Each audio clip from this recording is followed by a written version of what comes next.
No more hate! No more hate! No more. It's frightening. It's not just the sentiment, it's the violence. To our Asian American community, that we stand with you and understand how this has frightened and shocked and outraged. None of us should ever be silent in the face of any form of hate. I think we, as minorities, also have to collaborate, unify, and use our voices and stand up for each other, and there has to be solidarity on that front.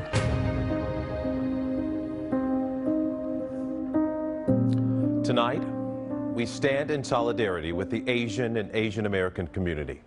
When will the hate stop? The violence, the killings. 8 people, including 6 Asian women, were killed in a shooting spree in the Atlanta area. Police have not given a definitive motive, but the shootings have triggered a lot of emotions in the Asian community. Outrage, frustration, sadness, and fear. For many, especially the elderly, leaving home to go on a walk in their own neighborhood, even going to the store, that's something a lot of people are frightened of. And these attacks, well, they are happening in broad daylight. Good evening. Thank you for joining us for our 11th episode of Race in America, The Conversation. I'm Marcus Washington. And I'm Jessica Aguirre. Just this week, Stop AAPI Hate, which is a nonprofit social organization, reported nearly 3,800 incidents of hate nationwide in the past year. We're talking verbal and physical attacks. This is a time for all minority communities to stand together. Asian American activists are stepping up and speaking out as we see new attacks almost every day. We've seen the videos from the streets of Oakland and San Francisco, from inside an Uber or pastry shop. Asians under attack. And as an immigrant, we should feel safe and welcome in America. But that hasn't been the case as Bay Area Asian communities increasingly face robberies and attacks, including one that claimed the life of 75-year-old Pak Ho as he walked through his Oakland neighborhood last week. It's really sad to see that, people can't feel safe walking around. Or even at work. Just outside of Atlanta this week, 6 Asian women were among 8 people killed during a shooting rampage at 3 massage parlors. You just heard numerous gunshots. The attacks on Asian communities have grabbed the attention of President Biden. It's un-American, and it must stop. Actor and activist Daniel Dae Kim. This is happening to our elderly and to Asian women. This is what's heartbreaking to me. And pro basketball player Jeremy Lin. We're tired of our cries in English not being heard. But just as crimes against Asians have risen, so has the community's voice. Champions of justice include 13-year-old Ashlyn So of San Mateo, who organized a Stand for Asians rally. I just thought, this isn't okay.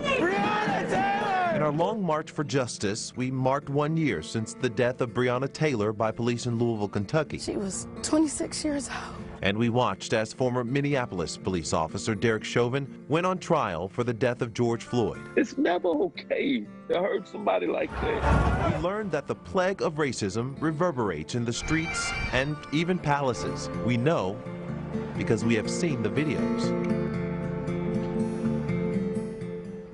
Racism has always been there. Those words from best-selling author Amy Tan. She is a trailblazer in the literary world, decades ago breaking barriers for women in general and for Asian American women too. I met with Tan at her home in Sausalito. Her novel, Joy Luck Club, and the movie that came after put her into the global spotlight more than 30 years ago.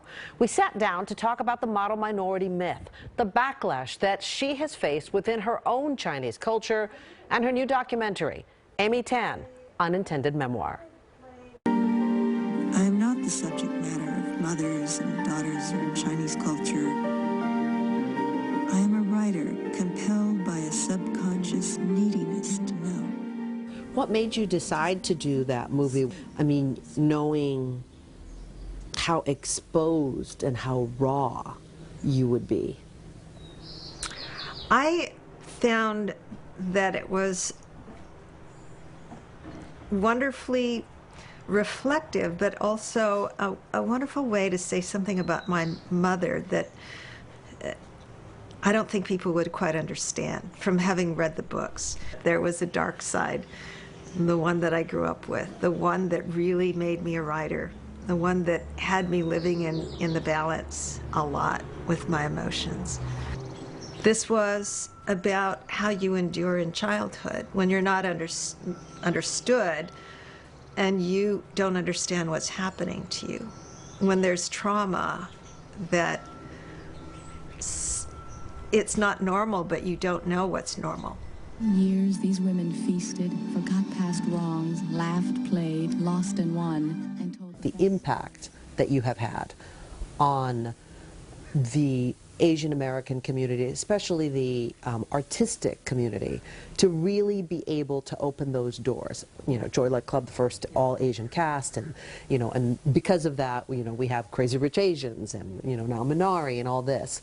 But it's still taken 30 years. There seems to have been like almost a gap in between. Joy Luck Club was a success, and it made far more money than it cost, but it wasn't huge. And for people these days to take, you know, a risk on making a film that's going to cost tens of millions of dollars, they need to feel they've got this down for a mainstream audience. But I think it has to go far wider in the pervasiveness of in mainstream culture.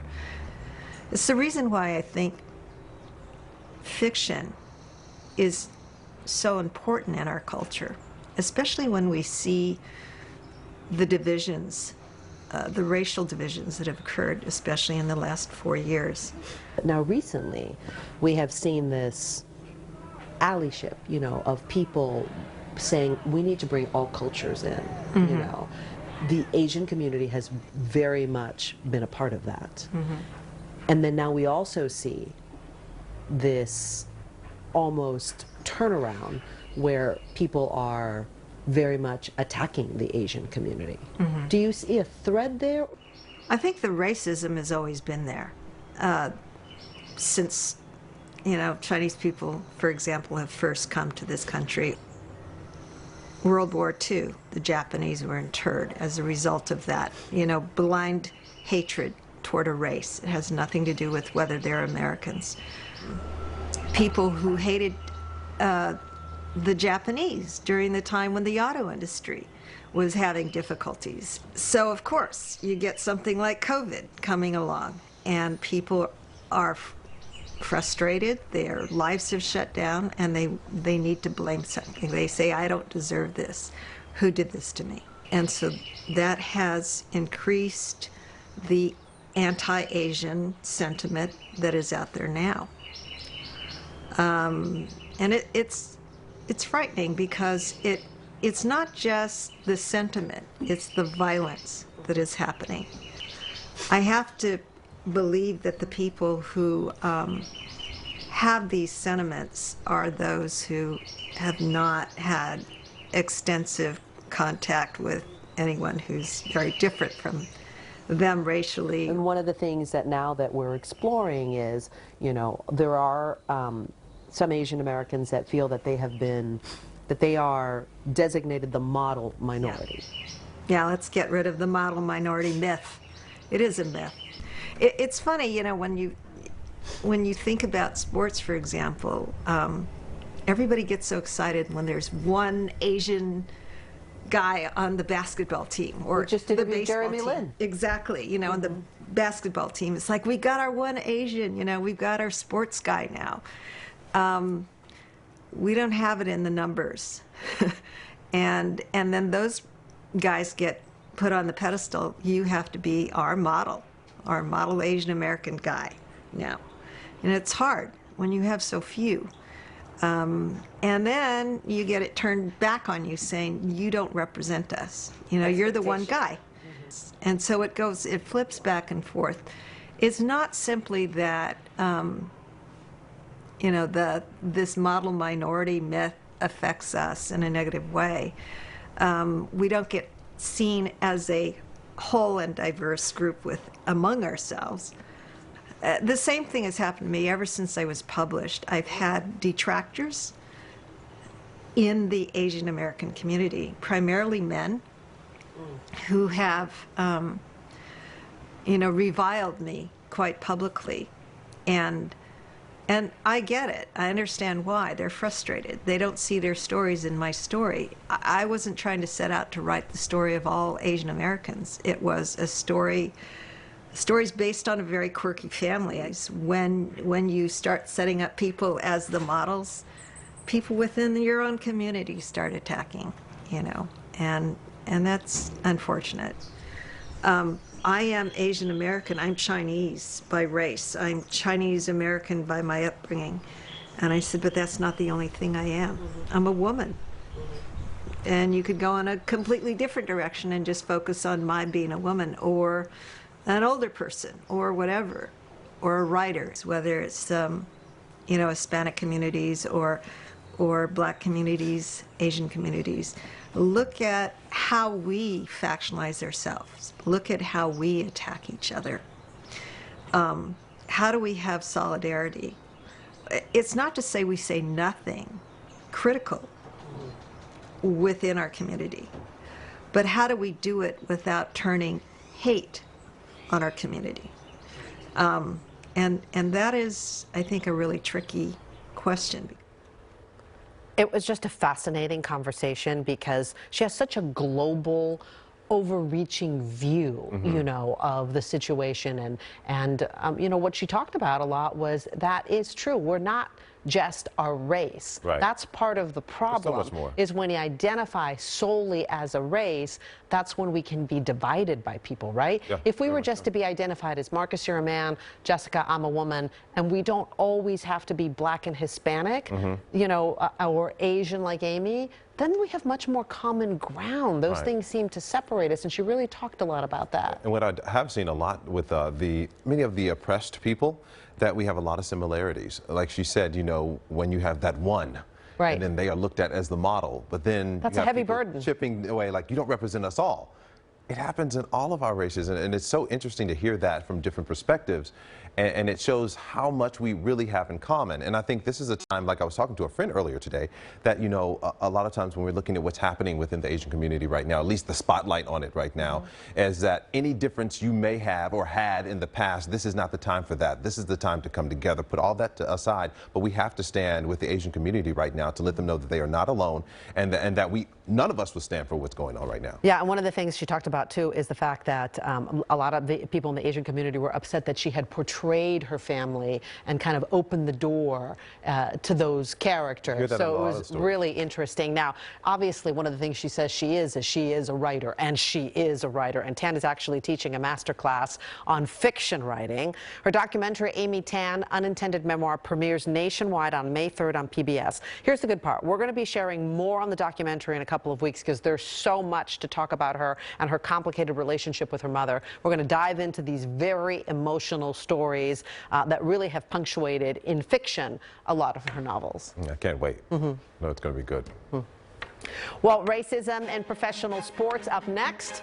One-on-one with basketball star Jeremy Lin. We've just been talking about the lesson he learned in college that he says still plays out today on the court.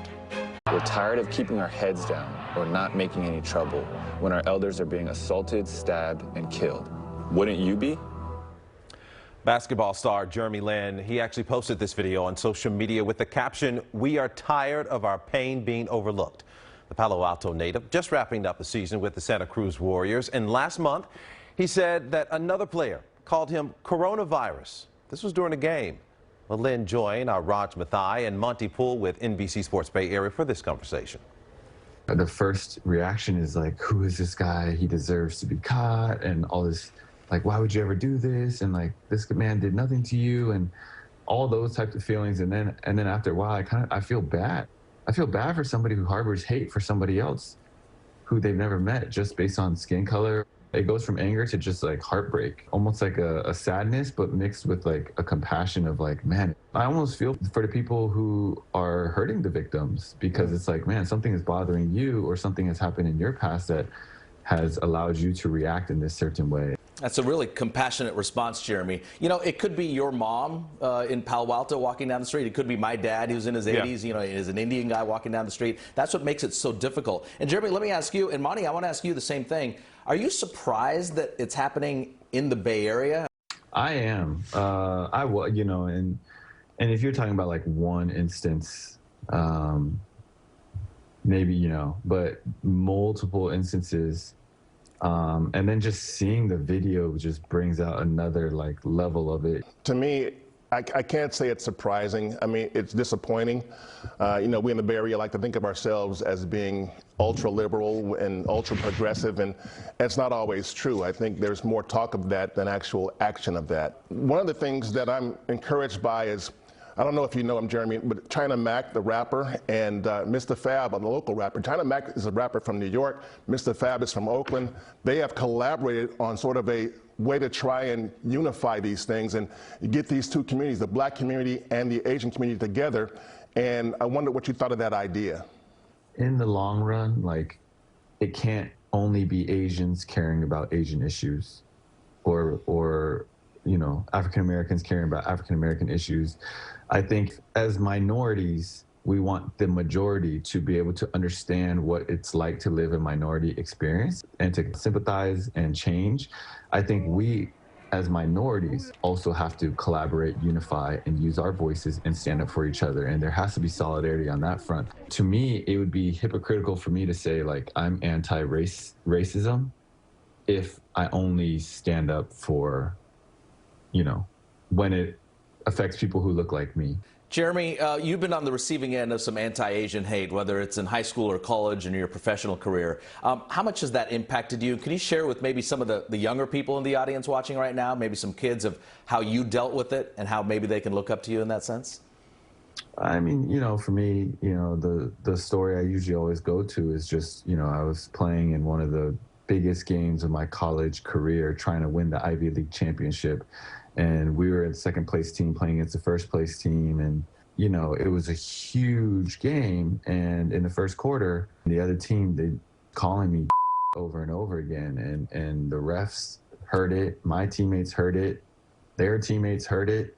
Nobody did anything. And what ended up happening was I played terrible and we got blown out. After that, Coach Kenny Blakeney pulled me to the side, and he was my assistant coach at the time, and he's an African-American player who played at Duke, was a McDonald's All-American, and he shared with me some of his stories about growing up black and playing at Duke as a black player, and some things he went through. And he was like, look, racism at the end of the day, it's just people being ignorant to try to get you to do things that are outside of your character. And you can choose one of two paths. Either you're going to self-destruct like you did tonight, or you're going to take that negative energy and you're going to channel it the right way and fuel you and turn it into a positive motivating factor where you're more focused and you're more resilient and you're more determined, but in a controlled way. That was the last time that I ever let racism get to me. And since then, and, you know, I've always kept those words in my mind.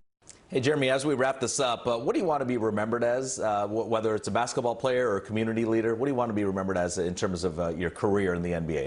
If I could be known for somebody who played basketball for God and lived for God through my basketball platform, that would mean a lot to me. And I think that's what I love about basketball, is that it has totally broadened my perspective and my understanding. And also at the same time, I can invite people into, you know, what we're doing with Chinese New Year and things like that. It's like you're able to share and talk a little bit about what that means to me, and vice versa, is you get to learn about other culture too. And that's just so important, and it's fun. And, you know, when you actually meet somebody who you really care about, who you really respect, and you learn about their culture, that allows you just to have a wider, you know, lens or perspective. And I think that's what the world needs right now. And Marcus, Jessica, interesting. I've covered Jeremy Lin since high school, back in Palo Alto, you know, in the early 2000s. He's always had a little angst to him, but now, this interview and nowadays, he is just at ease with himself, and this plays into a larger picture here. Jeremy Lin being Chinese, me being Indian, Koreans, Vietnamese, all sorts of diversity within the Asian community. But one thing we all kind of grew up with, and me as an immigrant as well, is we kind of come to this country and we're told to kind of put your head down and work hard, don't say much. But Jeremy Lin now, and a lot of people in the community, are starting to speak up. And I think that's a great thing for all of us regardless of what your ethnicity is. Yeah, that is so much of the immigrant experience, though. I mean, we're always told to assimilate, right? You know, assimilate, just try to blend in, don't make a big deal about things. I remember being told as a kid all the time, don't speak in Spanish when we go outside, so that they think that we're white. You know, it was that kind of concentration of thinking like that. It's always so surprising when you say that. I'm like, really? And I'm like, I wish I knew how to speak Spanish. Yeah. So, you know, you look at stuff like that, but like they said, Roger, what you were saying, you know, closed mouths don't get fed. You have to speak up and speak up for yourself and your people, because if you don't, then people will feel like they can run over you. Yeah, and now we don't even like to use that term assimilate. But Jessica, when we grew up, yes, it was assimilate well, Raj, to this culture. But now it's don't assimilate. Add your culture to the current culture. Enhance everyone. Yes. Don't just put everyone into kind of one homogenous thing here. And I should say, in terms of the numbers with all this, there are 2 counties in the Bay Area where the Asian population is the majority, the largest racial group in that county. Santa Clara County, Asians lead with 38% of the county, and Alameda County 31%, the largest racial group in those 2 respective counties. Pretty amazing, the numbers around here. Yeah, that's for sure. That was a great interview. Thanks, Raj.